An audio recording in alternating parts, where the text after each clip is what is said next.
Electromagnetism में एक basic introduction वो हम लोग पहले कवर कर चुके हैं कि क्या इंपॉर्टेंट और क्या इंपॉर्टेंट नहीं है। याद रखिएगा इस चैप्टर में थ्योरी ही इंपॉर्टेंट है, इसमें न्यूमेरिकल नहीं है। एक एक करके स्टार्ट करते हैं।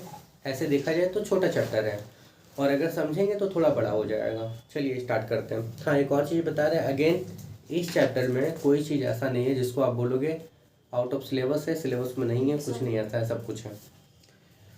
सबसे पहले पॉइंट में आपको दे रखा है, वो दे रखा है Oersted experiment on the magnetic effect of electric current. Chapter का नाम ही है इलेक्ट्रोमैग्नेटिज्म।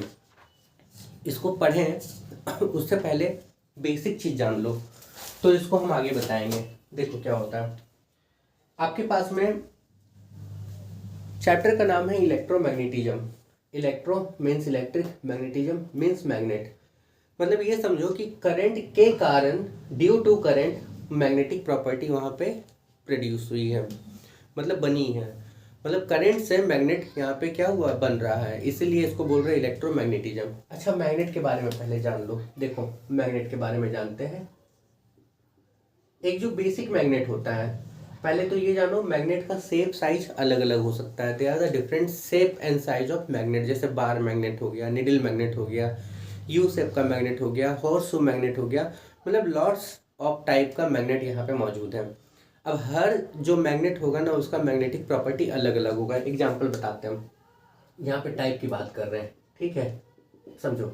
जैसे ये वाला हो गया, इसको हम लोग बोलते हैं निडल। ये आपके पास में है निडल मैग्नेट, ठीक है, निडल मैग्नेट हो गया। ये आपके पास में ऐसा कुछ हो जाएगा, ये आपका नॉर्थ पोल हो गया, ये आपका साउथ पोल हो गया, इसको हम लोग बोलते हैं बार मैग्नेट हो गया, ठीक है। इसको हम लोग बोलते हैं, देखो ये वाला हो गया, इसको हम लोग बोलते हैं ओवल मैग्नेट। ये वाला मैग्नेट आप लोग सब कोई देखे होंगे, स्कूल में लाते थे, उछालते थे, वो चढ़चढ़ा के आवाज करता था, देखे हो ना? नहीं देखे हो, तुम लोग नहीं देखी हो, दुकान में मिल जाएगा, अभी भी ओवल मैग्नेट होगा, ठीक है। ये दो होता है ऐसा, मतलब ये दो होता है, ओवल मैग्नेट हो गया, ठीक है। एक आपके पास में इस तरह का मैग्नेट होगा, ठीक है, इसको रिंग मैग्नेट बोलते हैं, ठीक है, रिंग मैग्नेट बोलते हैं। एक आपके पास में ऐसा मैग्नेट होगा, ठीक है, इस नहीं, ये यू शेप मैग्नेट है, इसको हम लोग बोलते हैं यू शेप का मैग्नेट, ठीक है, यू शेप मैग्नेट हो गया। और हॉर्स शू मैग्नेट कुछ ऐसा होता है, ठीक है, टिल्ट होता है, मतलब हल्का सा ये वाला क्या होता है, एरिया इस तरह का बेंट होता है। अब हम इसलिए समझा रहे हैं ये सब चीज, इसको हम लोग बोलते हैं हॉर्स शू, ठीक है। सबसे ज़्यादा पावरफुल ये होता है, और भी होता है, ठीक है। आजकल तो यूट्यूब पे बहुत सारा एक्सपेरिमेंट आप लोग देख रहे होगे ना, इतना बड़ा बड़ा छोटा छोटा पावरफुल मैग्नेट। हाँ, उसको आप लोग अलग अलग नाम से जाना जाता है, पर जेन्युइन जो बुक में है वो ये है, जिसमें से ये ज़्यादा पावरफुल है इन सब से। होता क्या है कि जितने तरह का मैग्नेट है उन सबका फील्ड अपना अलग अलग बनता है। तो फील्ड बनने के कारण उसका इंटेंसिटी क्या होता है, चेंज हो जाता है, बढ़ जाता है, घट जाता है। तो शेप के ऊपर, यानी कि अगर हम बताएं तो मैग्नेट के शेप के ऊपर, मतलब ही उसका शेप कैसा है, उसके शेप के ऊपर उसका मैग्नेटिक प्रॉपर्टी क्या होता है, डिपेंड करता है। और अगर बेसिक प्रॉपर्टी के बारे में जाने तो ये जान लो कि मैग्नेट के पास दो पोल होता है। किसी भी मैग्नेट के पास दो पोल होगा, एक तो होता है साउथ पोल और एक आपका क्या होता है, नॉर्थ पोल। एस हो गया साउथ और एन हो गया नॉर्थ, ये दो पोल मैग्नेट के पास होता है। पहला प्रॉपर्टी तो ये कि मैग्नेट के पास दो पोल होता है। दूसरा प्रॉपर्टी ये आपको पता है कि साउथ साउथ एक दूसरे को क्या करता है, रिपल। नॉर्थ नॉर्थ एक दूसरे को क्या करता है, रिपल। साउथ और नॉर्थ एक दूसरे को क्या करता है, attract. It means opposite poles attract each other and similar pole repel each other. Charge वाला कहानी जैसा चार्ज में पढ़े थे, याद करो तो।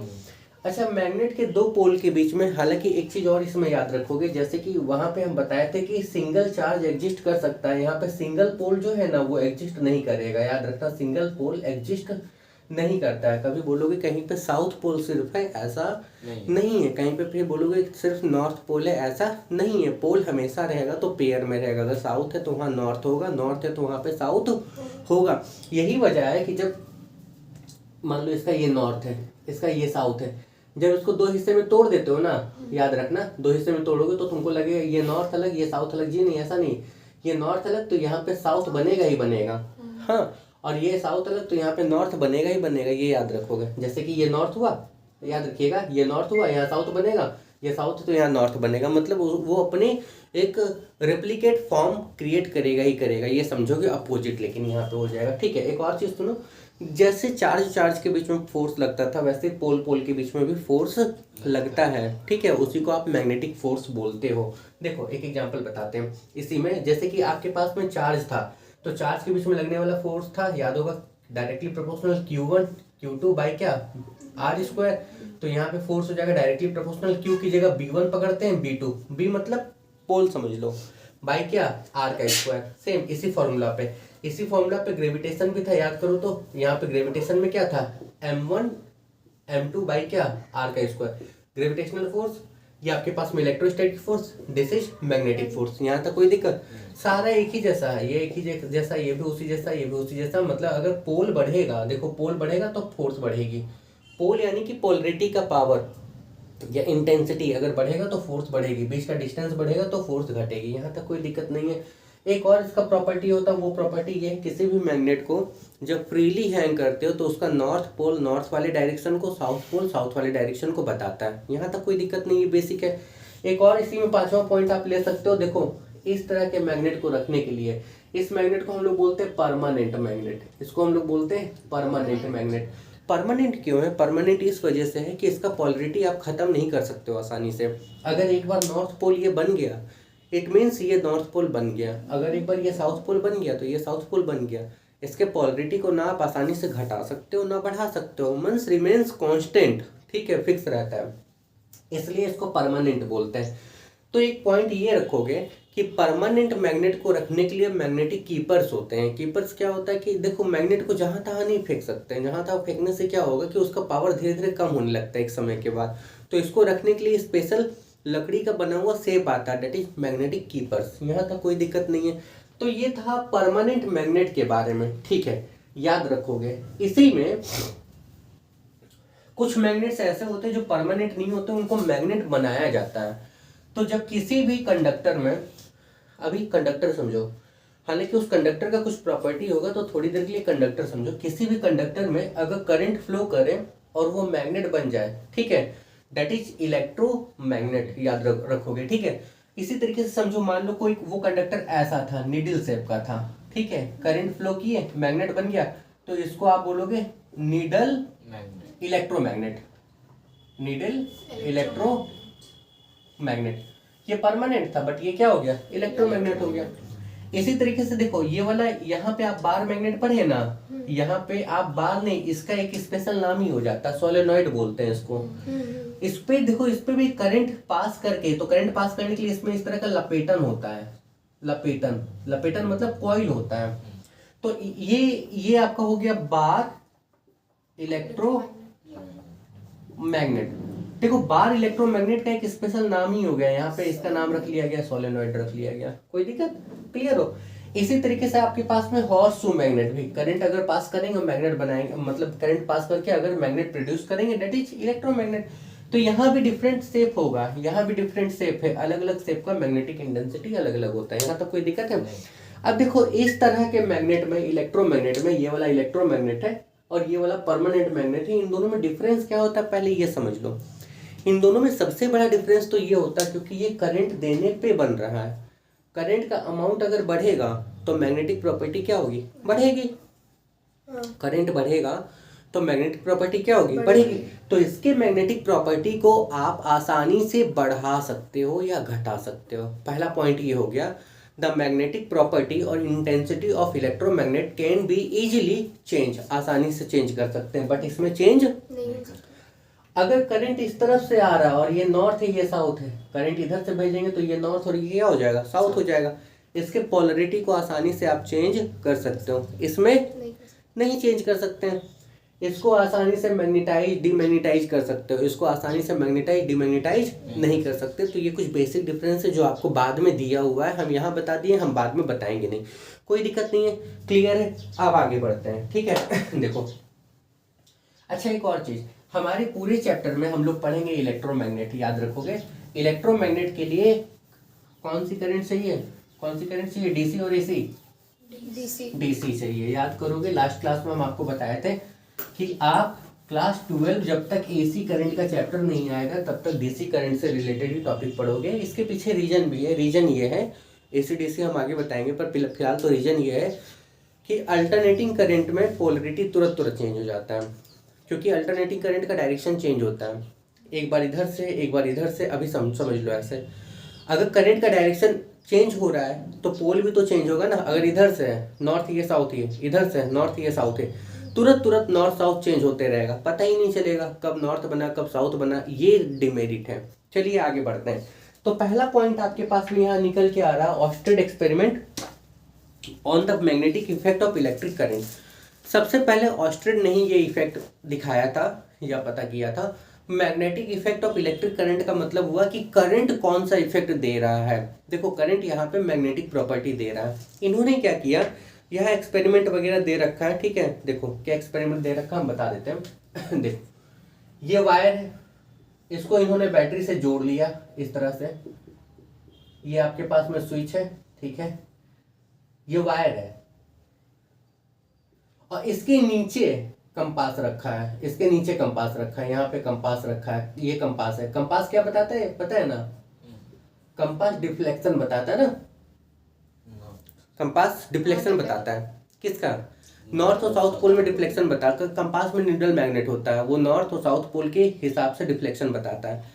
इन्होंने क्या एक्सपेरिमेंट किया, सिंपल से बताते हैं। इन्होंने एक्सपेरिमेंट क्या किया, इतना बड़ा पूरा पैराग्राफ आपको यहाँ तक नहीं पढ़ना है, एक्सप्लेनेशन तक ये पूरा पैराग्राफ, मतलब ये पूरा 10.1 का सेक्शन आपको नहीं पढ़ना है पूरा, सिर्फ मेरी बात को सुनो, ठीक है। देखो एक बॉक्स दिया हुआ है, उस बॉक्स को हम बताते हैं, उससे पहले मेरी बात सुन लो। ऑस्टेड ने एक एक्सपेरिमेंट किया। क्या एक्सपेरिमेंट किया, उन्होंने किसी तार से करंट को पास किया और जब उस तार को कंपास के पास लाया तो उन्होंने देखा कंपास में डिफ्लेक्शन हो रहा है। कंपास में डिफ्लेक्शन तभी होगा जब वो मैग्नेटिक फील्ड में होगा, इसका मतलब वहाँ पे मैग्नेटिक फील्ड प्रोड्यूस हुआ ड्यू टू करंट। इसका मतलब हुआ करंट कैरिंग कंडक्टर, वो कंडक्टर जिसमें करंट पास हो रहा है, प्रोड्यूस मैग्नेटिक फील्ड, वो मैग्नेटिक फील्ड को क्या करेगा, प्रोड्यूस करेगा। मतलब कोई भी एक लाइन का कंक्लूजन इनका था, इनका एक लाइन का कंक्लूजन क्या था, वो ये था कि जो करंट कैरिंग कंडक्टर है, ठीक है, एक लाइन का कंक्लूजन देखो वो ये था, जो करंट कैरिंग कंडक्टर है ये प्रोड्यूस मैग्नेटिक फील्ड, इसको शॉर्ट में लिख दिए, एम मतलब मैग्नेटिक फील्ड, ठीक है, मैग्नेटिक फील्ड। करंट जिससे पास होगा वो मैग्नेटिक फील्ड प्रोड्यूस करेगा, इन्होंने ये बताया। अब सुनो ये किस किस पे डिपेंड करेगा। अब एक बात समझना, इन्होंने ये भी देखा अगर हम करंट का डायरेक्शन चेंज कर दें, मतलब करंट का आप डायरेक्शन चेंज कर दो, ये डायरेक्शन अगर करंट का हम चेंज कर दें, ठीक है, इसका मतलब है करंट इधर से जा रही है तो इधर से भेजो, तो जो पोलरिटी है, ठीक है, वो पोलरिटी क्या होगी, चेंज हो जाएगी। कोई दिक्कत, मतलब अगर मान लो ऐसे डिफ्लेक्शन कर रहा है, मान लो नीडल ऐसे डिफ्लेक्शन कर रहा है, तो नीडल अब कैसे करेगा, ऐसे करने लगे, यहाँ तक कोई दिक्कत। करंट का डायरेक्शन चेंज किए, पोलरिटी क्या हो गई, चेंज हो गई। दूसरा इन्होंने क्या देखा, इन्होंने देखा कि अमाउंट यानी कि इंटेंसिटी चेंज करो, इंटेंसिटी ऑफ करंट चेंज कर दो। इंटेंसिटी का मतलब हो रहा है या तो करंट बढ़ा दो या तो करंट क्या कर दो, घटा दो। तो इन्होंने देखा जो डिफ्लेक्शन है इसका भी इंटेंसिटी चेंज हो गया। मतलब अगर करंट ज्यादा होगा तो ज्यादा तेजी से डिफ्लेक्ट करेगा, करंट कम होगा तो कम तेजी से क्या करेगा, डिफ्लेक्ट करेगा। यहाँ तो कोई दिक्कत, मतलब अगर करंट बढ़ा तो डिफ्लेक्शन बढ़ेगा, करंट घटा तो डिफ्लेक्शन क्या होगा, घटेगा। यहाँ तक कोई दिक्कत है। यही दो मेनली इनका क्या था, एक्सपेरिमेंट था। बॉक्स में देखो क्या लिखा हुआ, वो हम आपको पढ़ के बता देते हैं। पॉइंट वाइज है, यहाँ पे पॉइंट वाइज भी समझा देंगे। इन absence of any magnetic field ना हो, ठीक है, the needle of compass can rest in any direction. भाई एक बात बताना, कंपास में अल्टीमेट एक मैग्नेट ही तो होता है, अगर वहाँ मैग्नेटिक फील्ड नहीं है तो कंपास डिफ्लेक्ट करेगा, नहीं करेगा, ठीक है। But in presence of a magnetic field the needle of the compass rest only along the direction of the magnetic field. Compass हमेशा मैग्नेटिक फील्ड के डायरेक्शन में ही लाई करेगा। यहाँ तक कोई दिक्कत है, ठीक है, आगे सुनो। On the surface of earth the needle rest along the north south. ये तो पता है कि अर्थ के सरफेस पे जो नीडल है वो नॉर्थ साउथ के डायरेक्शन में रहता है। आगे सुनो, शोइंग द प्रेजेंस, अच्छा ठीक है। अब इनके एक्सपेरिमेंट को पॉइंट वाइज देख लो, ऑब्जर्वेशन क्या है, हालांकि आप लोग पढ़ के समझ जाओगे लेकिन हम समझा दे रहे हैं। Point number 1, when the key is open, जब की को खोल दिए, नो करंट पास, कोई करंट पास नहीं होगा तो वहां पे कोई डिफ्लेक्शन नहीं होगा। जब डिफ्लेक्शन नहीं होगा तो जैसे पहले कंपास था वैसे अभी भी है, कोई दिक्कत। सेकंड नंबर पॉइंट देखो, when the key is pressed, जब की को प्रेस किए, a current passes in the wire, current pass कर रहा वायर से ए टू बी डायरेक्शन में। अब जो डायरेक्शन यहाँ दिया फिगर में आप देख लेना। अब वहां पे जब करंट पास किया है तो निडल का, यानी कि यहाँ पे बोल दिया गया है the needle deflect toward the west, direction बताया गया कि वेस्ट की तरफ वो मूव कर रहा है, ठीक है। तीसरा नंबर देखो, when the current direction of current in the wire reverse, जब डायरेक्शन को रिवर्स कर दिए तो जो डिफ्लेक्शन है वो भी रिवर्स हो जाएगा। चौथा number, if the compass needle is placed just above the wire, now listen, अगर इस कंपास को नीचे रखें तो जो डिफ्लेक्शन हुआ ऊपर रखेंगे वो डिफ्लेक्शन क्या होगा, उल्टा हो जाएगा। यहाँ तक कोई दिक्कत है, क्लियर हो? तो ये 3-4 पॉइंट है जो हम आपको एक लाइन में बता दें, अल्टीमेट यही कंक्लूजन निकलता है। डायरेक्शन ऑफ करंट चेंज हुआ, पोलरिटी चेंज हो जाएगा, पोलरिटी चेंज होने की वजह से डिफ्लेक्शन चेंज हो जाएगा। इंटेंसिटी ऑफ करंट चेंज हुआ, इंटेंसिटी ऑफ डिफ्लेक्शन क्या होगा, चेंज हो जाएगा। बाकी ये 3-4 पॉइंट आपके पास में दिया हुआ है। यहाँ तक कोई दिक्कत है? आगे आइए, देखिए एक बात और बताते हैं। यहाँ पे सेकंड नंबर का जो पॉइंट निकल के आ रहा है वो निकल के आ रहा है magnetic field and the field lines due to current in a straight wire. Now straight wire क्या होता है, देखो ये है स्ट्रेट वायर, सीधा एक तार, ठीक है, एक सीधा तार, ये है आपके पास में एक सीधा तार ऐसा, ठीक है। इसमें मान लो करंट पास कर रही है। अब इसमें करंट पास कर रही है, हो सकता है करंट ऐसे पास करे, ठीक है, और हो सकता है करंट ऐसे पास करे, दो केस है ना, ठीक है। तो इसमें आपको कुछ नहीं समझना। देखो ये वाला जो टॉपिक रिलेटेड है ना, ये वाला थंब रूल से कर लेते हैं हम लोग, ठीक है, थंब रूल से कर लेते हैं। इसको सेक्शन को आप छोड़ के राइट हैंड थंब रूल से कर लो। देखो, whenever current passes through a straight wire और कंडक्टर, जब भी करंट एक स्ट्रेट वायर और कंडक्टर से पास करेगी तो भाई करंट पास की है। अब आप पहले ही पढ़ चुके हो, अगर करंट पास करेगी तो मैग्नेटिक फील्ड बनेगा। तो इसका फील्ड कैसे बनेगा, देखो इसके लिए आपके पास में एक रूल है, जस्ट इसके बाद वाले टॉपिक में है, वो है राइट हैंड थंब रूल। ये इंपॉर्टेंट है, याद रखोगे। देखो क्या बताता है वो ध्यान से सुन लो। सबसे पहले राइट हैंड थंब रूल, ये बताता क्या है, ये बताता, अच्छा याद रखोगे, ये केवल और केवल स्ट्रेट वायर के लिए यूज कर रहे हैं, केवल। आप इसको किसी और में अप्लाई नहीं करना, कर सकते हैं लूप में करेंगे, लेकिन इसको अभी स्ट्रेट वायर के लिए। देखो बोलता है अपने राइट हैंड को लो, ले लिए, और इसको ऐसे पकड़ो कि जो आपका थंब है ना वो करंट के डायरेक्शन को बताए। देखो करंट ऊपर है ना, तो मेरा थंब ऊपर, ठीक है। इसमें देखेंगे तो थंब के डायरेक्शन में करंट होना चाहिए, करंट नीचे तो थंब कहाँ होना चाहिए, नीचे। देखो, hold a current carrying conductor in your right hand such a way your thumb indicate the direction of current. तो आपका ये जो फिंगर कर्ल हो रहा है ना, मुड़ रहा है ना, ये पता है फील्ड के डायरेक्शन को बताएगी। इस वाले केस में देखो करंट ऊपर, थंब ऊपर, फिंगर ऐसे मुड़ रही है, फिंगर ऐसे मुड़ रही है, तो जो फील्ड का डायरेक्शन है ना वो ऐसे होगा, ऐसे फील्ड बनेगा। ये फील्ड ऐसा बन रहा होगा, याद रखोगे। और इसमें फील्ड कैसा बन रहा होगा, उल्टा, जस्ट उल्टा। देखो करंट ऐसे, जस्ट उल्टा। ये फील्ड यहाँ पे ऐसे बन रही है, ये क्या हो रही है, यहाँ पे ऐसे बन रही है, ये क्या हो रही है, यहाँ पे ऐसे बन रही है। कोई दिक्कत? अब एक चीज और बताते हैं, वो जो इसके जस्ट पहले वाला, इस रूल के पहले वाला जो टॉपिक आपको दिखाया गया ना, वो पूरा पढ़ोगे ना, उसमें यही चीज दिया होगा। देखो ये जो फील्ड बनेगी ना, ये कंसेंट्रिक होगी। कंसेंट्रिक होने का मतलब समझ लो, मान लो ये कंडक्टर है, करंट ऐसे जा रही है, इसके एक पॉइंट यहाँ पे उठा है, ठीक है। इस पॉइंट को यहाँ पे उठाओगे ना, तो इस पॉइंट के चारों तरफ ऐसा फील्ड बनेगी, ऐसे ही फील्ड इसके नीचे बनेगी, ऐसे इसके नीचे, ऐसे इसके नीचे। जब इसको ऊपर से देखोगे ना तो आपको ऐसा नजर आएगा, ऐसा ऐसा ऐसा ऐसा ऐसा, ऊपर से देखने पे ये आपको ऐसा नजर आएगा। ऐसे ही फील्ड ऊपर से नीचे तक, मतलब ऐसे ही सब बनते रहेगी ऊपर से नीचे तक, याद रखोगे। ये एक पॉइंट की बात की, ऐसे यहाँ भी ऐसा बनेगी, ऐसा बनेगी, ऐसा बनेगी, ऐसा बनेगी, ऐसा बनेगी। तो ये सब एक लाइन में आ जाएगा ना, तो ऊपर से देखेंगे तो आपको कुछ ऐसा नजर आएगा। कोई दिक्कत? क्लियर? आगे बढ़े। देखो एक इसी में आपको बताया गया magnetic field due to in a loop. Loop में क्या है, अब लूप की बात करते हैं। लूप को भी इसी से निकाल देंगे, मतलब इसी रूल से हम आपको बताएंगे लूप वाला भी, ठीक है। चलो देखो,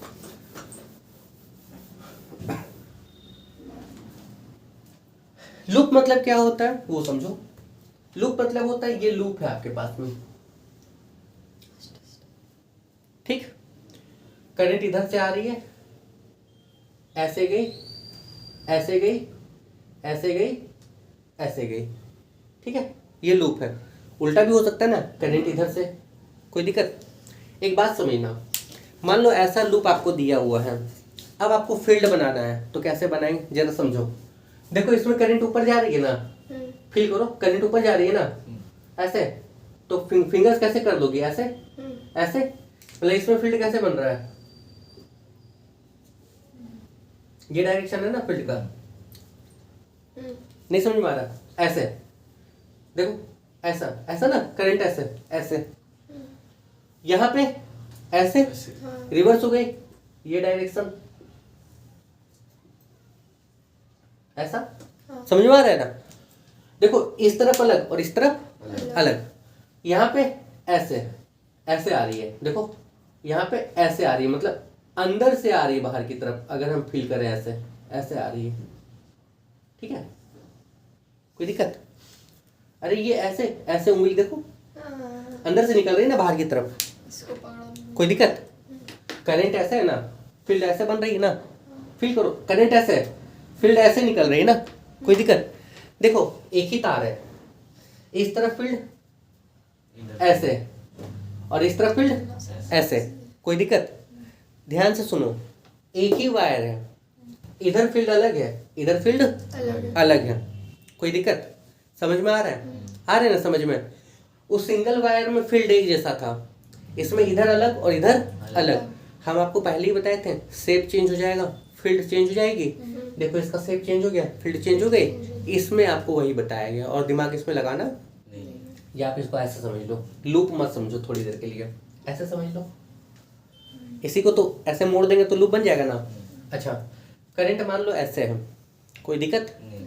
फील्ड कैसे बनेगा, ऐसे में ऐसे, मतलब ऐसे बनेगा, ऐसे बनेगा ना, ऐसे बनेगा ना, हर जगह ऐसे बनेगा। जब इसको मोड़ोगे ना, इस तरह से मोड़ोगे ना, तो फील्ड में मुड़ जाएगी, समझ गए भाई। इसको एक जैसे रखो, हम बोर्ड पे दिखा नहीं पा रहे, और ये सारा 3 डायमेंशन में है, तो बोर्ड पे दिखाना थोड़ा मुश्किल हो रहा है। ये पूरे में फील्ड ऐसे ही बन रही है, जब इसको मोड़ेंगे ना इस तरह से, तो इधर वाला फील्ड ऐसे ही निकलेगा और इधर वाला फील्ड ऐसे निकलेगा, और ये वाला एज इट इज रह जाएगा। कोई दिक्कत है, ये चीज समझा रहे हैं, आगे बढ़े, ठीक है। चलिए देखिए,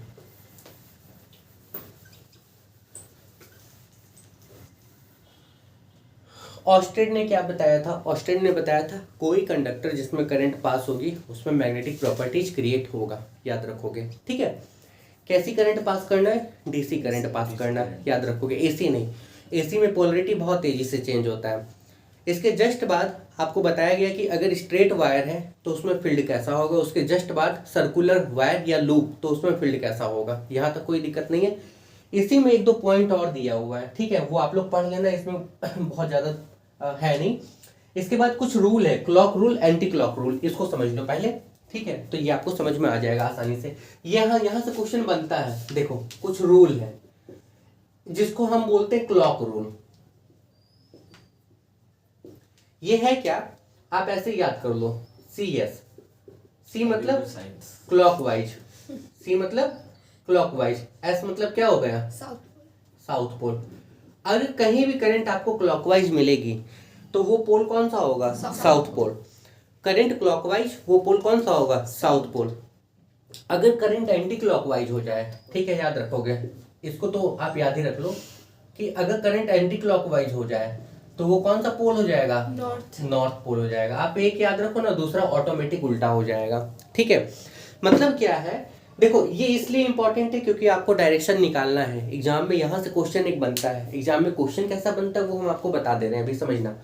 किसी भी करंट कैरिंग कंडक्टर में याद रखोगे, अगर करंट क्लॉकवाइज डायरेक्शन में फ्लो कर रही है, ठीक है, दैट पोल इज साउथ, वो साउथ पोल हो जाएगा। और एंटी क्लॉकवाइज डायरेक्शन में फ्लो कर रही है तो वो क्या होगा, नॉर्थ। आप ऐसे समझो, क्लॉकवाइज मतलब ऐसा, ऐसा ही ना। देखो आपकी तरफ से ये क्लॉकवाइज है, बट ये मेरी तरफ से एंटी क्लॉकवाइज हमको नजर आ रहा है। अगर नहीं समझ में आ रहा तो हम समझा दे रहे हैं। देखो ये ऐसे ऐसे घुमा रहे हैं ना, हम चेंज नहीं कर रहे हैं, ये ऐसे ही घुमा रहे हैं, ठीक है, ये ऐसे ही घुमा रहे हैं, ये ऐसे ही घुमा रहे हैं, हम चेंज नहीं कर रहे हैं। जादू हो गया, देखो अब ये कैसा हो गया, एंटी क्लॉकवाइज, है ना, समझ गए, कोई दिक्कत। देखो ये एंटी क्लॉकवाइज है, हम अपने हाथ के मूवमेंट को चेंज नहीं किए, ऐसे ही कर रहे हैं। देखो तुम्हारे लिए क्या, तो तुम्हारे लिए क्लॉकवाइज है, मेरे लिए क्या हो गया, तो तुम्हारे लिए अगर ये वाला साउथ पोल बन रहा है तो मेरे लिए इस तरफ से कौन सा पोल बना, कोई दिक्कत है, यहाँ तक समझ में आ रहा है। तो ये दोनों कोरिलेट कर रहा है, याद रखोगे उल्टा है जस्ट। क्लॉकवाइज कौन सा पोल, साउथ, सिर्फ एक ही याद रखो, क्लॉकवाइज साउथ पोल बनता है, एंटी क्लॉकवाइज तो नॉर्थ, जस्ट उल्टा हो जाएगा। भाई अगर आपके लिए ये वाला एंटी क्लॉकवाइज है ये वाला, तो मेरे लिए क्लॉकवाइज हो जाएगा, याद रखना। आपके लिए ये एंटी क्लॉकवाइज है, अगर हम इसको ऐसे घुमाएंगे ना तो मेरे लिए क्या हो जाएगा, ये क्लॉकवाइज हो जाएगा। यहाँ तो कोई दिक्कत है, आगे बढ़े। इससे रिलेटेड सवाल कैसे आता है, ये रूल आपको याद रखना और इसमें दिमाग नहीं लगाना, तो फालतू का यहाँ पे आपको टाइम वेस्ट नहीं करना है। इससे रिलेटेड क्वेश्चन कैसे आता है वो समझ लो। देखो ये आपके पास में मान लो कोई सोलेनॉइड है, सोलेनॉइड क्या होता है जस्ट इसके बाद आपको पढ़ना है, ठीक है। हाँ, और इसमें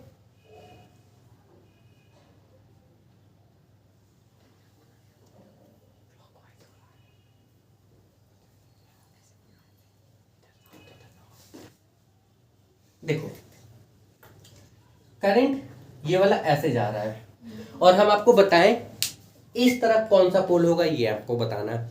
याद रखो ऐसे क्वेश्चन में जिस तरफ का पोल मांगा गया है वो साइड अपने तरफ कर लो। इसको, ये साइड ऐसा था ना, इसको उठा के ऐसे कर लो, कोई दिक्कत। एक थ्रेड अपने पास में रखना।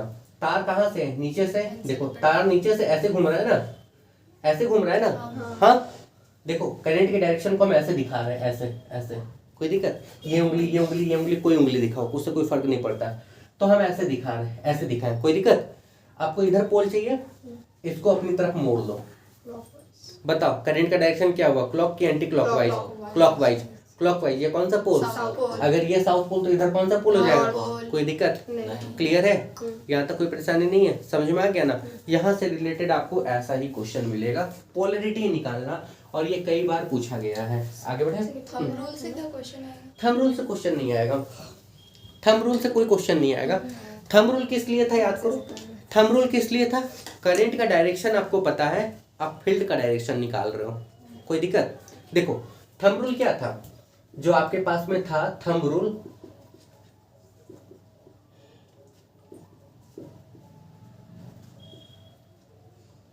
ये क्या बताया, ये बताया कि आपको करंट का डायरेक्शन पता है, ठीक है। करंट का डायरेक्शन आपको पता है, कोई दिक्कत। तो आप क्या निकाले, आप निकाले क्या, फील्ड का डायरेक्शन, कोई दिक्कत। करंट का डायरेक्शन पता है, आप क्या निकाले, फील्ड का डायरेक्शन। इधर देखो, मेरी तरफ देखो। थंब रूल आप आगे कहीं नहीं पढ़ोगे, क्यों नहीं पढ़ोगे, देखो करंट पता है, फील्ड पता है, मैग्नेटिक फील्ड में फोर्स भी लगती है ना, फोर्स नहीं पता है, इसलिए थंब रूल को हम लोग हटा दिए। थंब रूल की जगह पे हम लोग पढ़ते हैं, देखो थंब रूल की जगह पे हम लोग पढ़ते हैं फ्लेमिंग राइट हैंड, नहीं left hand rule, left hand rule, ठीक है। इसमें क्या होगा, इसमें करंट के डायरेक्शन का भी पता होगा, करंट का डायरेक्शन भी पता होगा, इसमें फील्ड का डायरेक्शन भी पता होगा, और इसमें याद होगा ना TFO FF MC, याद होगा ना। MC मतलब वो MC नहीं जो तुम लोग सोच रहे हो, MC का मतलब मिडिल फिंगर करंट को इंडिकेट करता है, वही वाला ना। तो यहाँ पे इसको हटाए, इसको यूज किए। देखो इससे रिलेटेड आप लोग मतलब यहाँ पे जब जनरेटर मोटर पढ़ाएंगे ना तो इसी का यूज हम लोग करेंगे, और एक राइट हैंड का यूज करेंगे, तब आपको अच्छे से समझ में आ जाएगा, कोई दिक्कत है। हालांकि एक फोर्स निकालने का अलग तरीका भी होता है, उसको हम लोग बोलते हैं राइट हैंड प्लाम रूल, आगे बताएंगे आपको, ठीक है। पाम रूल होता है वो। देखो तो ये चीज आपको समझ में आ गया। जस्ट इसके बाद आपके पास में दिया हुआ एक सोलेनॉइड, देखो सोलेनॉइड वाला चैप्टर आप लोग मतलब टॉपिक आप लोग खोल लो, हम आपको बता देते हैं, ठीक है। सोलेनॉइड होता क्या है, देखो सोलेनॉइड है क्या पहले ये समझ लो। देखो देखो देखो सोलेनॉइड है क्या पहले ये समझो। एक सिलेंड्रिकल कोई कंडक्टर है, उसके ऊपर बहुत सारा वायर को हम लोग क्या किए हैं, लपेट दिए हैं। If a conducting wire is wound in form of cylindrical coil whose diameter is less in comparison to its length, भाई उसका डायमीटर कम हो उसके लेंथ से, मतलब थोड़ा पतला हो, मोटा नहीं हो, ठीक है। लेंथ जितना है ना उससे कम उसका डायमीटर हो, तो उस समय वो बनता है सोलेनॉइड। मतलब आप ऐसे समझो, ये चीज हम पहले बताए हैं। मतलब देखो ये सिलेंडर है, ठीक है, ये सिलेंडर है, इसके ऊपर हम बहुत सारा कॉइल लपेट दिए ऐसे, कोई दिक्कत? अब इससे करंट पास करेंगे ना, सुनो यहाँ पे करंट पास करेंगे ना, सपोज ये नॉर्थ पोल हो गया और ये कौन सा पोल हो गया, साउथ पोल। अब ये चीज आप पहले पढ़ के आए हो इसलिए हम यहाँ पे नहीं बताएं, जस्ट इसके पहले वाले क्लास में आप लोग पढ़े हो। फील्ड लाइंस नॉर्थ पोल से निकलती है, कहाँ एंटर करती है, साउथ पोल में, ऐसा ही ना, यहाँ से निकलती कहाँ जाती है, साउथ पोल में। इस मैग्नेट के हिसाब से समझ लो, जो ये मैग्नेट का काम होगा वैसे ही इसका काम होगा। ये नॉर्थ है और ये क्या है, साउथ। नॉर्थ से निकली कहाँ गई, साउथ। नॉर्थ से निकली कहाँ गई, साउथ। नॉर्थ से निकल के साउथ, ठीक है, नॉर्थ से निकल के कहाँ गई, साउथ। और अंदर अंदर ये साउथ से नॉर्थ, ये पढ़ के आए हो ना, कोई दिक्कत? अंदर ये सीधी हो जाती है, बाहर इस तरह से रहेगी, ठीक है। अंदर ये क्या होगा, साउथ से नॉर्थ जाता है, अंदर साउथ से नॉर्थ जाता है। यहाँ तक कोई दिक्कत? तो इसमें भी वैसे ही कहानी है, बुक में आपको दे रखा है, बुक में सारा चीज आपको दे रखा है। यहाँ पे पूरा ये जो फिगर आपको बताया गया ना, ये बिल्कुल वैसे ही बताया गया कि बाहर नॉर्थ से साउथ और अंदर साउथ से नॉर्थ। यहाँ तक कोई दिक्कत है? ये पूरा फिगर आपको नहीं आपको देखना है, आप ये समझ लो कि ये एक तरह का सोलेनॉइड है। नीचे आ जाओ, उस पैटर्न से आपको पता क्या चलता है वो ऑब्जर्वेशन देख लो, ठीक है, वो हम आपको पढ़ा दे रहे। पॉइंट नंबर 1 देखो, the magnetic field lines inside the solenoid are nearly straight and parallel. अंदर में ये स्ट्रेट और पैरेलल होती है। याद रखोगे कहीं भी फील्ड लाइंस अगर स्ट्रेट और पैरेलल होगी वो रिप्रेजेंट करते यूनिफॉर्म मैग्नेटिक फील्ड को। इसका मतलब क्या है, इसका मतलब ये है कि यहाँ पे जितना फोर्स लगेगा ना, यहाँ भी उतना ही लगेगा, यहाँ भी उतना ही लगेगा, यहाँ भी उतना ही लगेगा। हर पॉइंट पे वहां पे फोर्स क्या होगा, एक जैसा लगेगा। कोई दिक्कत? आगे सुनो, the magnetic field lines become denser, a strong magnetic field is obtained. अगर मैग्नेटिक फील्ड लाइंस कहीं पे डेंस है, इसका मतलब क्या है, वहां पे फील्ड क्या है, बहुत स्ट्रॉन्ग है। अगर मैग्नेटिक फील्ड लाइन कहीं पे रेयर है तो इसका मतलब क्या हो गया, वहां पे फील्ड क्या है, कमजोर है। ये चीज आप पहले भी पढ़ के आए हो, यहाँ भी पढ़ रहे हो। आगे सुनो, तीसरा number, the magnetic field is increased. Magnetic field बढ़ जाएगा अगर नंबर ऑफ टर्न यहाँ पे क्या करो, बढ़ा दो। भाई ये कैसे मैग्नेट बना, करंट से बना ना। मैग्नेटिक फील्ड बढ़ाना है तो क्या करना है, करंट बढ़ाना है। करंट बढ़ाने के लिए दो काम कर सकते हो, या तो करंट का अमाउंट बढ़ा दें या तो इसके ऊपर का टर्न क्या करें, बढ़ा दें। भाई तुमको एक बार तार से लपेटें और करंट पास करें और 10 बार लपेटें और करंट पास करें, किस केस में आपको झटका ज्यादा लगेगा, 10 बार वाले में। लपेटन वहां पे क्या हो गया, ज्यादा हो गया। आगे सुनो, इसके बाद चौथा नंबर का point very important, the magnetic field is also increased if a soft iron rod is placed along the axis of solenoid. Solenoid के एक्सिस में अगर सॉफ्ट आयरन रख दोगे, एक्सिस का मतलब इसके अंदर रख दो, ठीक है, तो वहां पे मैग्नेटिक फील्ड क्या होगी, बढ़ जाएगी। The soft iron increase the strength of magnetic field of the solenoid as soft iron has the high magnetic permeability. अब ये एक वर्ड निकल के आ रहा है मैग्नेटिक परमिएबिलिटी का। इसी तरह से इलेक्ट्रिक परमिएबिलिटी होता है, इस चीज के बारे में आप स्टैंडर्ड 12 में पढ़ोगे। तो फिलहाल ये जान लो कि अगर इसके बीच में कोई सॉफ्ट आयरन रख देंगे तो उसका मैग्नेटिक फील्ड क्या होगा, बढ़ जाएगा। एग्जाम में आपसे ऐसे ही पूछ लिया जाएगा कि what would be change in magnetic field if a soft iron is placed along the axis of solenoid। तो क्या होगा, इंक्रीज हो जाएगा। इसको याद रखना है, यहाँ तक कोई दिक्कत नहीं है। आगे बढ़े, सुनो, फिर कुछ नहीं है। अब एक चीज सुनो, similarity between current carrying solenoid and a bar magnet. ये बार मैग्नेट है, ये सोलेनॉइड है, इन दोनों में सिमिलरिटी क्या है, आपको नजर आ रहा है सिमिलरिटी क्या है। इसमें भी फील्ड लाइंस नॉर्थ से निकल के साउथ में गई, इसमें भी गई, इसमें भी अंदर साउथ से नॉर्थ में जाएगी, इसमें भी अंदर साउथ से क्या होगी, नॉर्थ में जाएगी। कोई दिक्कत? यहाँ पे सब लिखा हुआ है। सेकंड नंबर देखो, a current carrying solenoid when suspended freely. जब इसको फ्रीली सस्पेंड करोगे ना, नॉर्थ वाला नॉर्थ के डायरेक्शन को, साउथ वाला, ये भी तो वही बता रहे हैं ना। तीसरा, a current carrying solenoid also acquire the attractive property of a magnet. ये भी अट्रैक्ट करेगा भाई, जैसे ये अट्रैक्ट कर रहा था। तो सिमिलरिटी बहुत है। उसी तरीके से डिसिमिलरिटी क्या है, तो डिसिमिलरिटी दो ही है। The strength of the magnetic field due to the solenoid can be change. भाई इसके फील्ड को आप आसानी से चेंज कर सकते हो। कैसे? करंट के डायरेक्शन को चेंज कर लो, या तो करंट के अमाउंट को चेंज कर लो, या नंबर ऑफ क्या करो, टर्न चेंज कर लो। इसमें चेंज आप नहीं कर सकते। यहाँ तक कोई दिक्कत है? ठीक है, देखो इसके जस्ट बाद आपके पास में निकल के आ रहा है इलेक्ट्रोमैग्नेट का टॉपिक। इलेक्ट्रोमैग्नेट वाला टॉपिक हम आपको शुरू में ही बता दिए। इलेक्ट्रोमैग्नेट होता है क्या है, कैसे कैसे बनता है। Construction of U shape. U shape का इलेक्ट्रोमैग्नेट कैसे बनाओगे, कुछ नहीं, यू शेप का कंडक्टर लो, उसके ऊपर क्या करो, तार लपेट दो। हॉर्सशू टाइप का इलेक्ट्रोमैग्नेट बनाना है, कैसे बनाना है, हॉर्सशू टाइप का कंडक्टर लो, उसके ऊपर क्या करो, तार। आपको जिस तरह का इलेक्ट्रोमैग्नेट बनाना है वैसा लो, उसके ऊपर तार लपेटो, करंट पास करो, वो मैग्नेट बन जाएगा।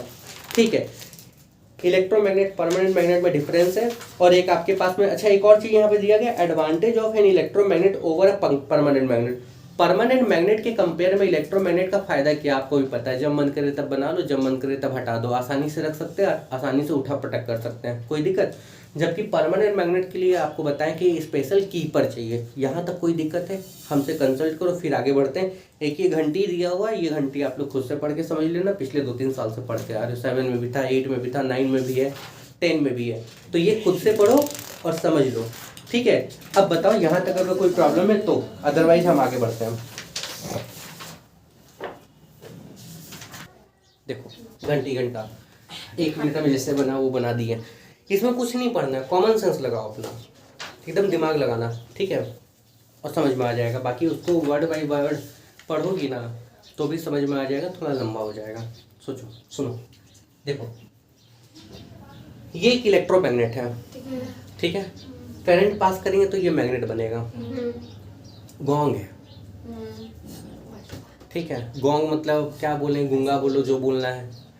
अरे गूंगा नहीं, गोंग मतलब इस पर टकराएगा तो आवाज होगा, मेटल का टकराएगा, ये वाला चीज, ये चीज इसके साथ क्लिप के साथ अटैच है, बट ऐसा अटैच नहीं है, मूव कर सकता है।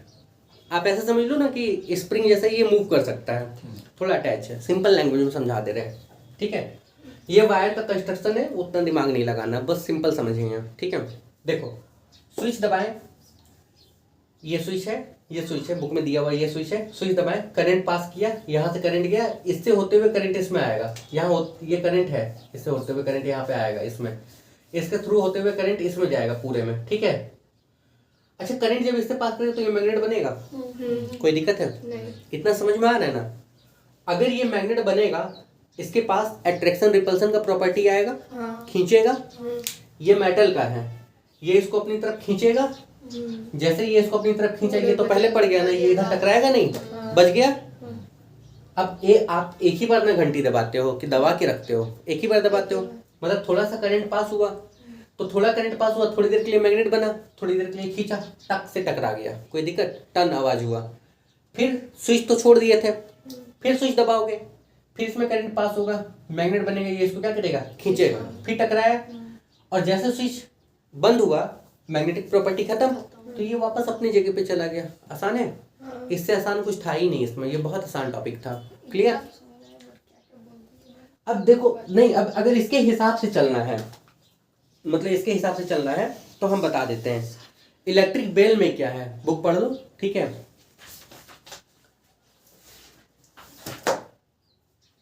इसके हिसाब से चलना है तो रहने तो बुक पढ़ो, बुक में देखो क्या क्या है। कंस्ट्रक्शन इन वायरिंग में देखो क्या दिया हुआ है, and electric bell is shown, electric bell दिखाया हुआ है। पहला मेन पार्ट क्या क्या है बेल का वो देखो, अ हॉर्सशू मैग्नेट एम, देखो एम, ये वाला हॉर्सशू मैग्नेट है, ये वाला हॉर्सशू मैग्नेट क्यों है, क्योंकि हम आपको बताए थे हॉर्सशू मैग्नेट की पावर क्या होती है, ज्यादा होती है। आगे सुनो, having a soft iron core, इसका जो आयरन का कोर है ना, जिससे बना हुआ है ना, दैट इज सॉफ्ट आयरन। यहां तक कोई दिक्कत? आगे सुनो, अ सॉफ्ट आयरन आर्मेचर ए, देखो आर्मेचर ए, ये आर्मेचर है, इसका नाम ए रखा गया है, ठीक है, ए आर्मेचर है, कोई दिक्कत, नाम वहां दिया हुआ फिगर में, ये आर्मेचर है। आगे सुनो, अ हैमर एच, यहाँ हैमर है एच, उसके बाद देखो अ गोंग जी, ये गोंग है, a metallic spring strip S S, यहाँ पे दिया हुआ मेटेलिक स्प्रिंग, स्प्रिंग ना खींचा फिर वापस, भाई क्यों वापस जाएगा, स्प्रिंग उसको खींचेगा ना। अब सुनो, एंड एडजस्टिंग स्क्रू एस, यहीं पे एस स्क्रू दिया हुआ है, एडजस्ट कर दो अपने हिसाब से, कितना पास रखना है, कितना दूर रखना है। दूर से टकराएगा तो ज्यादा आवाज आएगा, ये मानते हो ना भाई? दूर से मारेंगे तो अब ऐसे ऐसे ऐसे आके कैसे मारेंगे, ठीक है। अब दूर से मारे, अब दूर से मार के नहीं दिखाएंगे, मैं पता चला गाल लाल हो गया, ऐसी दाढ़ी वाड़ी सब गायब, अच्छे नहीं लग रहे हैं, क्या बताएं, छोड़ो आगे देखो, ठीक है। इसके बाद एक स्विच है, एक बैटरी है, यहाँ तक कोई दिक्कत है? अब ये पूरा पैराग्राफ आप लोग पढ़ोगे तो आपको वही कहानी है जो चीज़ हम आपको समझा दी है, हम पढ़ के बता दे रहे हैं। The armature A is fixed to the spring strip S S, ये आर्मेचर फिक्स है, ठीक है, ये वाला आर्मेचर फिक्स है।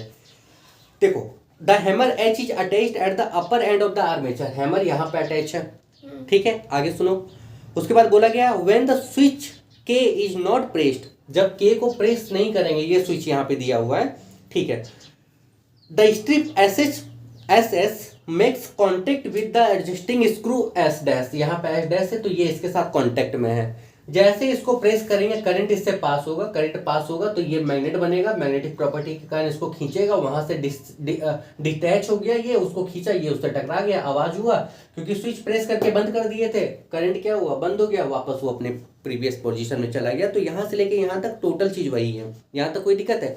ब्रैकेट वाली चीज को पढ़ते हैं, ये आप लोग पढ़ लेना घर पे, एग्जाम में इससे क्वेश्चन नहीं रहेगा। ब्रैकेट वाली चीज को पढ़ते हैं, सबसे लास्ट में दिया हुआ note, if an AC source is used in place of the battery, अगर मान लो यहाँ बैटरी की जगह पे air, AC means air condition नहीं, अल्टरनेटिंग करंट का इस्तेमाल करें, the core of electromagnet will get magnetized but the polarity at its end will change since attraction of armature does not depend on the polarity of the electromagnet, so the bell will still ring on press the switch के।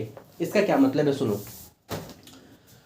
इसका मतलब ये है कि कोई बोलेगा sir यहाँ पे अगर हम अल्टरनेटिंग करंट को देखो ऐसे दिखाते हैं, ठीक है, अगर अल्टरनेटिंग करंट इस्तेमाल करें तो क्या घंटी बजेगी, बजेगी। क्यों, करंट तुम यहां दबाए, करंट जैसे दबाए वैसे पास हुआ, क्षण भर के लिए मैग्नेट बना, क्षण भर के लिए मान लो ये नॉर्थ पोल बना, ये साउथ पोल बना, एकदम क्षण भर के लिए मैग्नेट बना, इसको खींचेगा, अब तुरंत ही ये साउथ पोल बन जाएगा, ये क्या बन जाएगा, नॉर्थ पोल। उससे मतलब क्या, ये तो खींचा गया ना भाई, अभी खींचा गया तो जब तक टकराएगा नहीं तब तक मानेगा नहीं ना, कहानी समझ में आ गया ना, कोई दिक्कत है, क्लियर है ना। हाँ, अलग बात है कि अगर ये खुद एक मैग्नेट होता, अगर मान लो खुद एक मैग्नेट होता और ऐसे सेट होता कि ये इसको अट्रैक्ट करता, तो आपको पता अपोजिट पोल ही अट्रैक्ट करता है। मान लो ये नॉर्थ था, ये क्या था, साउथ था, अब अगले ही सेकंड ये नॉर्थ बन जाएगा तो जैसे आए ये उसको रिपल कर देगा। यही वजह है कि यहाँ मैग्नेट नहीं रखा गया है, इसको आपको बोला गया जनरली ये क्या है, मेटल का पीस है। कोई दिक्कत है, ये चीज समझ में आ गई। अगर कोई बोलेगा इसमें एसी करंट का इस्तेमाल करें तो क्या बजेगी, जी हाँ बजेगी, बजने में कोई प्रॉब्लम नहीं है। आई होप क्लियर, कोई दिक्कत है, क्लियर, कोई परेशानी नहीं ना है। आगे बढ़े, अब सुनो, इसी में हम आपको एक चीज और बता देते हैं। देखिए क्या क्या अब तक पढ़े, क्या इंपॉर्टेंट था। ऑस्टेड का एक्सपेरिमेंट पढ़े, not so important. Current carrying conductor magnetic field क्या करती है, प्रोड्यूस करती है। किसी करंट कैरिंग कंडक्टर के मैग्नेटिक फील्ड को कैसे बढ़ा सकते हो, एग्जाम में ये क्वेश्चन रहता है, कैसे बढ़ा सकते हैं, करंट के अमाउंट को बढ़ा के, नंबर ऑफ टर्न को बढ़ा के, ऐसे ही बढ़ा सकते हैं ना, पहला ये। दूसरा हम लोग पढ़ के आए स्ट्रेट वायर में फील्ड कैसा बनता है, राइट हैंड थंब रूल पढ़ के आए। आपको राइट हैंड थंब रूल नहीं भी याद है तो कोई दिक्कत नहीं है, यहाँ तक कोई परेशानी, क्लियर है। आगे बढ़े, सुनो, इसके बाद हम लोग पढ़ के आए क्लॉकवाइज अगर करंट है तो कौन सा पोल, साउथ, और अगर एंटी क्लॉकवाइज है तो कौन सा पोल, नॉर्थ। ये याद रख लोगे, यहाँ से क्वेश्चन बनता है और पूछा ही जाएगा, यहाँ तक कोई दिक्कत नहीं है। आगे बढ़े, ठीक है। इसके बाद ये हम लोग परमानेंट और टेम्पोरेरी मैग्नेट में डिफरेंस पढ़ के आए, नॉट सो इम्पॉर्टेंट। और आप अभी जो पढ़ लिए घंटी घंटा, ये नॉट सो इम्पॉर्टेंट। आपके लिए सिर्फ याद रखोगे इंपॉर्टेंट की अगर हम बात बताएं तो इंपॉर्टेंट में सिर्फ याद रखोगे CS वाला ये रूल, और दूसरा आप याद रखोगे जो हम आपको बता दिए, इंटेंसिटी कैसे बढ़ा सकते हो, हाउ कैन चेंज इंटेंसिटी, ठीक है, यहां तक कोई दिक्कत। अब एक बात सुनो, हम आगे स्टार्ट करें, इसके बाद सेक्शन बी है, सेक्शन बी स्टार्ट करें उससे पहले फ्लेमिंग का 2 नियम आप लोग देख लो। इसमें देखो ये सब वही दिया हुआ, पोलरिटी वगैरह आपको बताना है तो ये सब आप लोग कर लोगे खुद से, ठीक है। चलिए देखो, फ्लेमिंग जो है एक साइंटिस्ट का नाम है, इनके पास इनका दिया हुआ 2 नियम है, याद रखोगे, और ये दोनों बहुत इंपॉर्टेंट है। एक आपके पास में है लेफ्ट हैंड रूल, ठीक है, एक आपके पास में है लेफ्ट हैंड रूल और एक आपके पास में है राइट हैंड रूल। कोई दिक्कत नहीं। देखो, लेफ्ट हैंड में जैसा काम होगा राइट हैंड में बिल्कुल वैसा काम होगा, लेफ्ट हैंड में जैसा काम होगा राइट हैंड में बिल्कुल वैसा काम होगा। आप लोग दिमाग में रखिए इस चीज को। बट ये समझो लेफ्ट हैंड का इस्तेमाल करते हैं हम लोग, फाइंड करते हैं क्या, फोर्स के लिए। आपको जब भी फोर्स निकालना हो हम लोग लेफ्ट हैंड का इस्तेमाल करेंगे, याद रखोगे, ठीक है। अच्छा, राइट हैंड थंब रूल जो था ना, उसमें यही प्रॉब्लम हो रहा था, करंट का डायरेक्शन पता, फील्ड का डायरेक्शन पता है, बट फोर्स का डायरेक्शन नहीं पता चल रहा था, क्योंकि मैग्नेटिक फील्ड में फोर्स भी लगती है ना। राइट हैंड का इस्तेमाल हम लोग कब करते हैं, इसमें हम लोग करंट का इस्तेमाल करने के लिए करते हैं, करंट फाइंड करेंगे यहाँ पे, अगर आपको कभी भी करंट फाइंड करना है ना तो आप इसका इस्तेमाल करोगे। कोई दिक्कत है? आपको अभी हम समझाएंगे। क्लियर? सुनो एक बात बताते हैं। ये मेरा है लेफ्ट हैंड मेरा, ठीक है, और ये मेरा है राइट हैंड। कोई दिक्कत है? देखो अगर उंगली पता है किसको क्या बोलते हैं तब तो ठीक है। ये थंब हुआ, इसका ये थंब, ये ठेंगा नहीं बोल देना, ठेंगा, ठेंगा नहीं, थंब। टी से ठेंगा, टी से थंब। हाँ हिंदी में ठेंगा बोलते हैं, ठेंगा नहीं, ठेंगा नहीं बोलना। ये थंब, ठीक है। ये है फोर फिंगर, याद रखोगे, थंब फोर फिंगर, और ये है मिड फिंगर। अब हंसती है तो बहुत टैलेंटेड है। देखो thumb four finger mid finger, कोई दिक्कत? क्लियर? यही तीन का काम है, याद रखोगे, thumb four finger mid finger. यहां तक कोई दिक्कत है? कोई परेशानी है? इसी तीन का काम है। चाहे हम इसकी बात करें चाहे इसकी बात करें, शायद कभी आपसे ये नियम पूछ लिया जाए, शायद कभी पूछ लिया जाए, अदरवाइज नियम नहीं पूछा जाएगा। आपसे पूछा क्या जाएगा वो हम आपको अभी बताएंगे। तो तीन उंगली का काम है, दोनों में तीन तीन उंगली। सबसे पहले क्या बताए? तीन उंगली देखो क्या, सबसे पहले थंब, उसके बाद क्या बताए? फोर फिंगर, उसके बाद क्या बताए? Mid finger. अब कौन क्या इंडिकेट करेगा वो देखो। देखो थंब इंडिकेट करेगा फोर्स का डायरेक्शन, डायरेक्शन ऑफ फोर्स, या कभी कभी बुक में मिल जाता है मूवमेंट, डायरेक्शन ऑफ मूवमेंट। यहाँ पे कभी कभी आपको बुक में मिल जाएगा डायरेक्शन ऑफ मोशन। यहाँ तक कोई दिक्कत? फोर फिंगर फील्ड के डायरेक्शन को, किसके? फील्ड के डायरेक्शन को। मिड फिंगर किसको? करंट को। यहाँ तक कोई दिक्कत? क्लियर? क्लियर? करंट के डायरेक्शन को। अब एक बात सुनो सुनो सुनो, इधर इधर सुन लो, क्योंकि इसमें हम लोग क्या निकाल रहे हैं? फोर्स। तो इसको बाद में, ठीक है, सुनो। तो हम क्या बताएं? हम ये बताएं कि याद कैसे रखना वो सुनो, क्योंकि इसमें फोर्स और इसमें करंट, तो फोर्स वाले सेक्शन को बाद में डिफाइन करेंगे, इन दोनों को पहले डिफाइन कर लेंगे। करंट, तो करंट वाले सेक्शन को बाद में डिफाइन करेंगे, इन दोनों को पहले डिफाइन कर लेंगे। यहाँ तक कोई दिक्कत? अब आपको समझाते हैं, आप सुनो, हम लिखेंगे नहीं, आप लोग मेरे लैंग्वेज को पकड़ लेना, लिख लेना, बुक में दिया हुआ है, ठीक है। कोई अगर आपसे बोले define Fleming's left hand rule, now listen, left hand rule is used to find the direction of force. If you want to find the direction of force you should define these two first, इन दोनों को पहले define करना है। ये है left hand rule. होगा क्या? ये तीन उंगली, ये तीन उंगली, ये तीन उंगली हमेशा म्यूचुअली परपेंडिकुलर होगा, हमेशा। क्यों? क्योंकि ये तीनों हमेशा म्यूचुअली परपेंडिकुलर होता है। यहाँ तक कोई दिक्कत?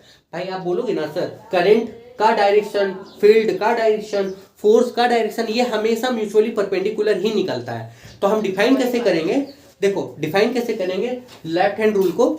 If we stretch our thumb, four finger, mid finger of left hand mutually perpendicular in such a way, यदि हम अपने इस तीनों उंगली को म्यूचुअली परपेंडिकुलर रखें, किस हाथ का? लेफ्ट हैंड का। इंग्लिश में बोल दिए, हिंदी में बता दिए, कोई दिक्कत?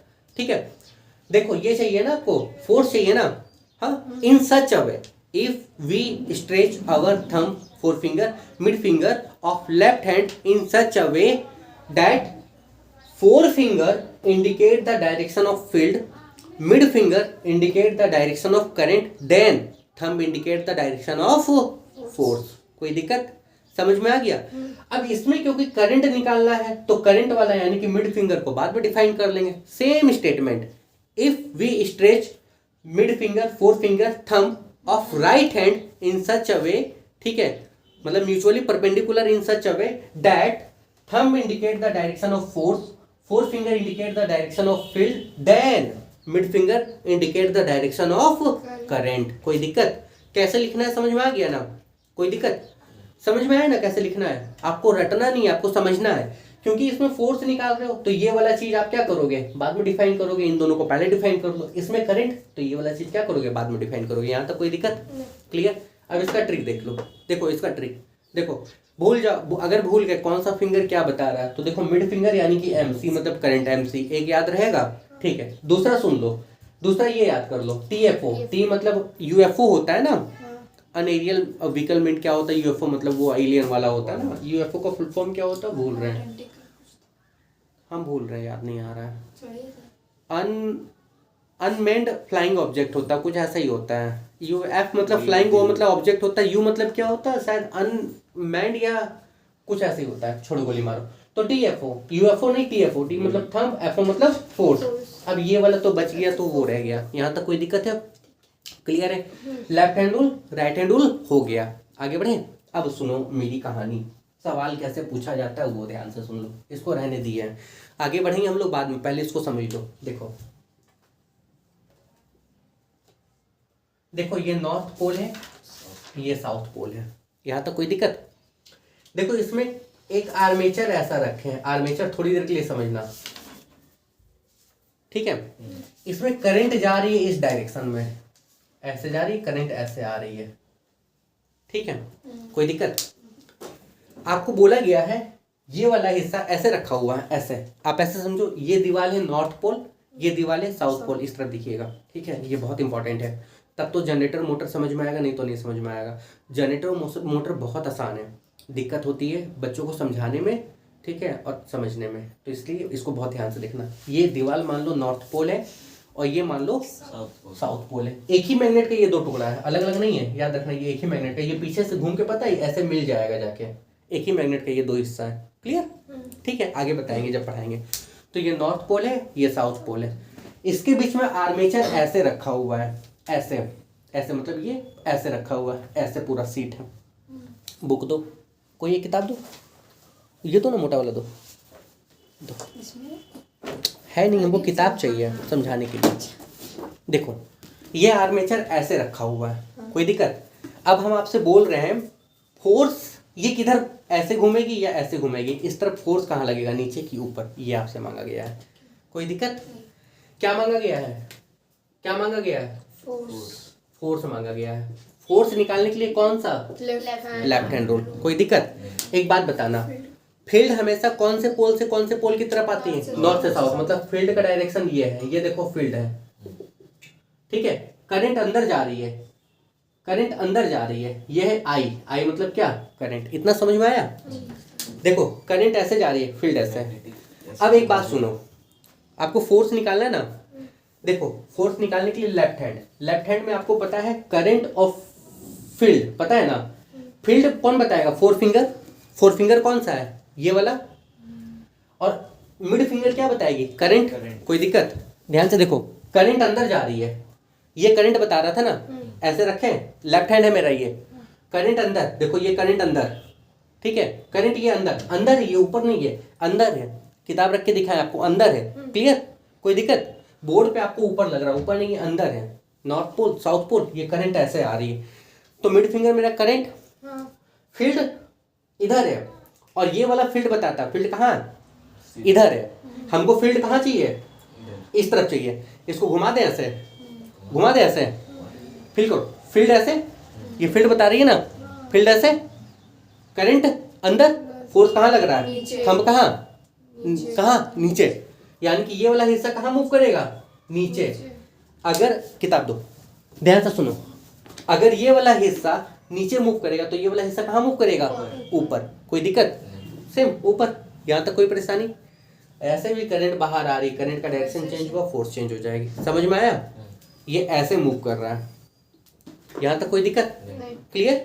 क्लियर? अब देखो एक बात बताते हैं, इसी में अगर चेंज करके हम फिर से पूछें, मान लो चेंज कर दिए, आप लोग समझना, हम चेंज कर दिए, आप लोग बताना, हम नहीं बताएंगे। ये नॉर्थ है, सॉरी ये नॉर्थ है, ये साउथ है, ठीक है। अब एक बात बताओ, ये आई है, ये वाले साइड में ये ए है, ये बी है, ए बी में फोर्स किधर लगेगा? आप लोग बताओ तो, दिमाग लगा के। एग्जाम में यही क्वेश्चन पूछ लिया जाएगा। बताओ बताओ बताओ।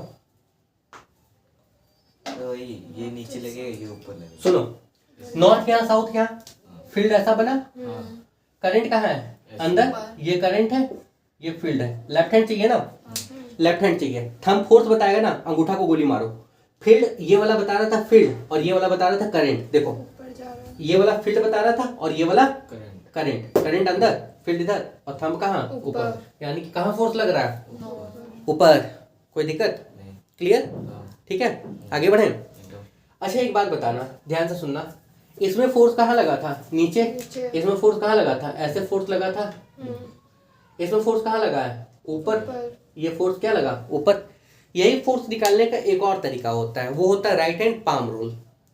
राइट हैंड पाम रूल होता है, ठीक है, कोई दिक्कत। हाँ, राइट हैंड क्या होता है, पाम। ये पाम हो गया, ये राइट हैंड हो गया, क्लियर, कोई दिक्कत। आपको आगे बताएंगे, ये अभी नहीं बताएंगे। इसमें समझ में आ गया, क्लियर है। देखो इसी तरीके से राइट हैंड का इस्तेमाल करना सीख लो पहले। देखो हाथ मरोड़ना सीखो, जरूरी है, हाथ मरोड़ना आपको सीखना होगा। ध्यान से देखना, ये नॉर्थ पोल है, ये साउथ पोल है। ध्यान से देखिएगा, इसमें फोर्स ऊपर लग रहा है, इसमें इस वाले साइड में, मतलब ये ऐसे झुक रही है। यहाँ पे बताओ करंट इस वाले फेस में कैसे आएगी, आएगी या जाएगी अंदर। फोर्स ऊपर है। अंदर जाएगी। लेफ्ट हैंड क्यों, राइट हैंड। सॉरी। फोर्स। सुनो, नॉर्थ से साउथ फील्ड ये हो गया, हाँ। फोर्स ऊपर है, तो ये फोर्स है। अंदर जाएगी। राइट हैंड चाहिए ना, राइट हैंड में करंट कौन बताता है, मिडिल फिंगर। मिडिल फिंगर को गोली मारो। फील्ड चाहिए ना, देखो फील्ड ऐसे है और फोर्स ऊपर है, ऐसे देखो, ऐसे हम घूम रहे हैं, ये फील्ड, ये फोर्स, और ये वाला बताएगा ना करंट। हाँ। करंट कहाँ, अंदर। करंट कहाँ, अंदर। करंट ये वाला करंट बताएगा, ये आई हो गया, यानी कि इसमें करंट ऐसे अंदर जा रही है। समझ में आ गया, कोई दिक्कत भाई। एग्जामिनेशन में आप लोग आगे पीछे हो सकते हो, फिक्स नहीं है कोई चीज, जगह फिक्स नहीं है। ऐसे ऐसे ऐसे थोड़ा आगे पीछे हो जाना। मास्टर बोलेगा ये क्या हो रहा, बोल देना सर थोड़ा खुजली लग रहा था, तो हम ऐसे ऐसे उंगली ऐसे ऐसे कर, अब मास्टर को ऐसे मत कर देना, दिक्कत हो जाएगा, तो ऐसे ऐसे करना है। ऐसे करते करते ऐसे हाँ, ऐसे ऐसे करते करते झांक लेना है ऐसे। समझ में आ गया, left hand rule, right hand rule समझ में आ गया, कोई दिक्कत है, आगे बढ़े, ठीक है, इसको मिटाते हैं।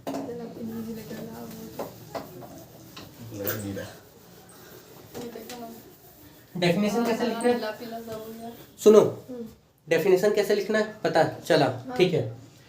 इसमें पूरे में डेफिनेशन इंपॉर्टेंट नहीं है, इसलिए इंपॉर्टेंट है, अगर याद नहीं रहेगा तो आप निकाल नहीं पाओगे। ये इंपॉर्टेंट है जो हम आपको लास्ट में बताएं कि यही क्वेश्चन फंस जाता है, बच्चा यही नहीं निकाल पाता है, ठीक है।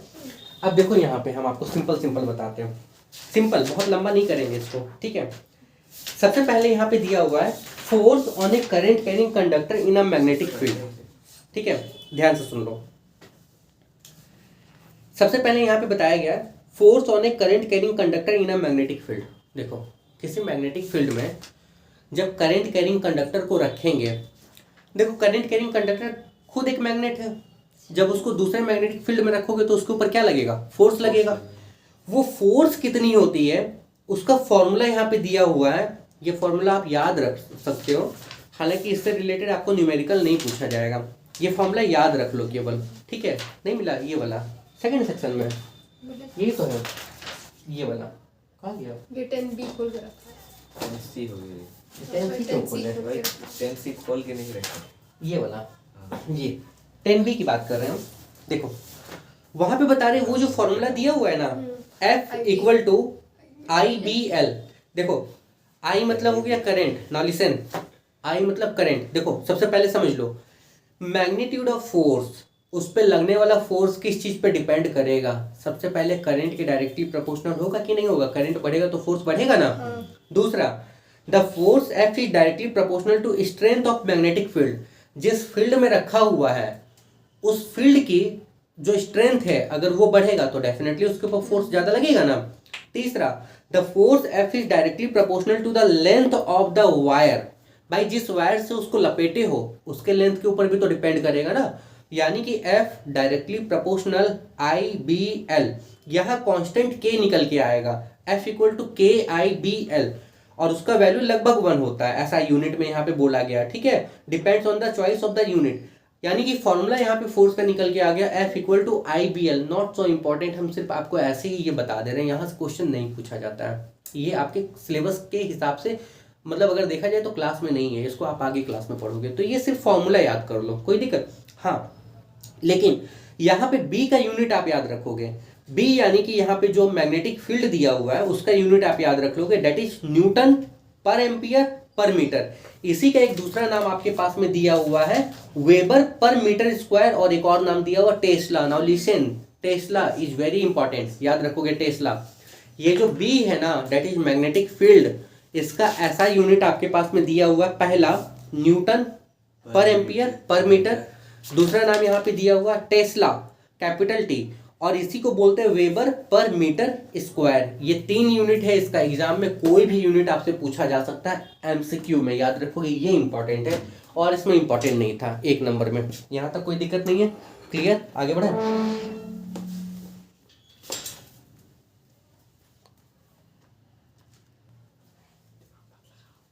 ठीक, इतना समझ में आ गया, कोई दिक्कत नहीं ना है। देखो इसके जस्ट बाद का टॉपिक है the Fleming left hand rule for the direction of force, बता चुके हैं। ब्रैकेट में बड़ा सा डेफिनेशन दिया हुआ, तो आप अपने मन से लिख सकते हो, जो हम बोले वो लिख सकते हो, या तो ये लिख सकते हो। इसके जस्ट बाद में सिंपल डीसी मोटर दिया हुआ है, हम आपको ये फिलहाल अभी शॉर्टकट तरीके से बता दे रहे हैं, ये खत्म हो जाएगा, ठीक है।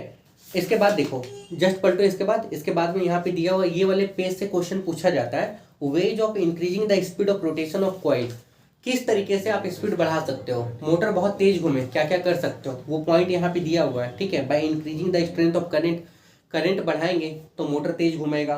By increasing the number of turn, coil बढ़ा दो तेज घूमेगा। By increasing the area of the coil, coil का एरिया बढ़ा दो तेज घूमेगा। By increasing the strength of magnetic field बढ़ा दो तेज घूमेगा। यहाँ तो कोई दिक्कत। Function of split ring of commutator, क्या होता है स्प्लिट रिंग, हम लोग बात करते हैं। उसके बाद में है transformation of energy in a DC motor, वो कुछ नहीं है, वो देख लेना। तो मोटा मोटा हम लोग बात कर रहे हैं, चलो एक रफली हम बता दे रहे हैं, कल इसको डिटेल में बताएंगे, आज केवल थोड़ा सा समझ लो मोटर होता क्या है।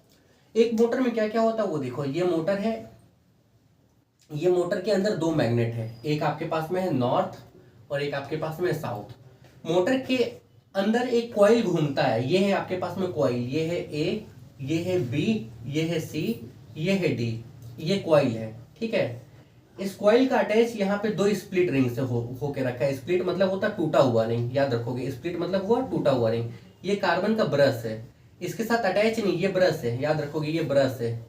B2 है, ये आपके पास में B1 है, ये S1 है, ये S2 है। स्प्लिट रिंग 1, स्प्लिट रिंग 2, ये अटैच नहीं है, ये टच होगा इस तरीके से, ठीक है। ये फ्रीली मूव करने के लिए बना हुआ, फ्रीली, ठीक है, ये इस तरीके से। आगे सुनो, यहाँ पे आपके पास में स्विच है, ठीक है, ये बैटरी है आपके पास में प्लस माइनस, और ये आपके पास में कुछ ऐसा दिया हुआ है। यहाँ तक कोई दिक्कत है, क्लियर, कोई परेशानी है। हाँ, अब देखो एक और चीज यहाँ पे बता देते हैं ध्यान से, ये एक्सेल है पूरा, एक्सेल का मतलब हो रहा है इसी एक्सिस पे ये घूमेगा, ठीक है। अब एक बात सुनो ध्यान से, देखो इसमें करंट कहाँ से दिया हुआ है, करंट का डायरेक्शन यहाँ बताया हुआ नहीं है, लेकिन हाँ ये प्लस अगर पकड़े तो करंट यहाँ से जा रहा है, यहाँ से करंट इसमें जा रहा है।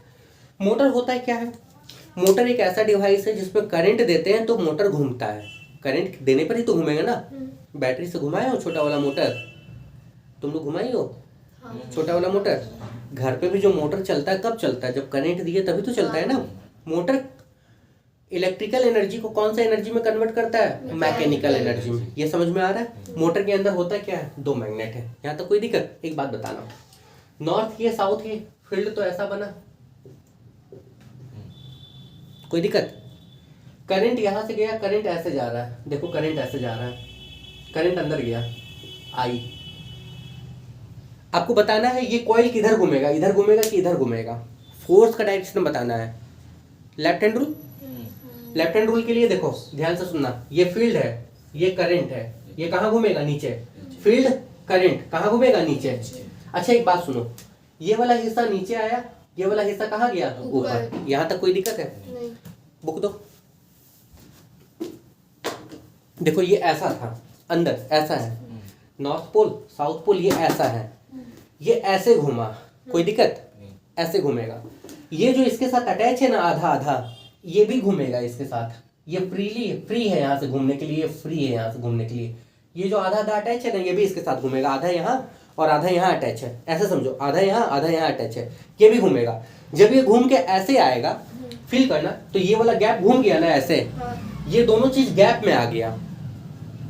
कल की क्लास में इसको डिटेल में बताएंगे हम आपको। जब ये ऐसे घुमा ना तो ये तो ऐसे था ना, फील करो ना, ये भाई ये चीज ऐसे है, ऐसे ये चीज ऐसे है, जब ये घूमेगा तो ये ऐसे और ये नीचे आएगा ना, गैप में फंस गया ना, अब कोई करंट पास नहीं होगी। क्लियर? जब कोई करंट पास नहीं होगी, ये पहले ऐसे था अब ऐसे आ गया, जब कोई करंट पास नहीं होगी ऐसे तो रहेगा नहीं। क्यों? इनर्शिया के कारण। भाई पंखे को चला के अगर बंद कर दो स्विच, क्या पंखा रुक जाता है तुरंत?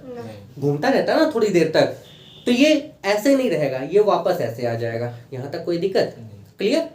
जब ये वापस ऐसे आ जाए, ध्यान से सुनना, जब ये वापस ऐसे आएगा तो ये कॉइल चेंज हो चुका है, आपको बताएंगे आगे। ये कॉइल क्या हो चुका है? चेंज हो चुका है। मतलब ए बी इधर था, अब ए बी इधर आ गया, सी डी इधर चला गया। कोई दिक्कत? क्लियर? वापस से करंट तो पास हो रहा है ना, वैसे ही उसी डायरेक्शन में करंट वापस पास हो रहा है ना। हाँ, फिर तो फोर्स कहाँ लग रहा है? नीचे ही लगेगा ना। फिर से ये घूमेगा ऐसे, और ये प्रोसेस कंटिन्यू चलता रहता है, तो मोटर ऐसे घूमता रहता है। इसमें कोई दिक्कत है समझने में?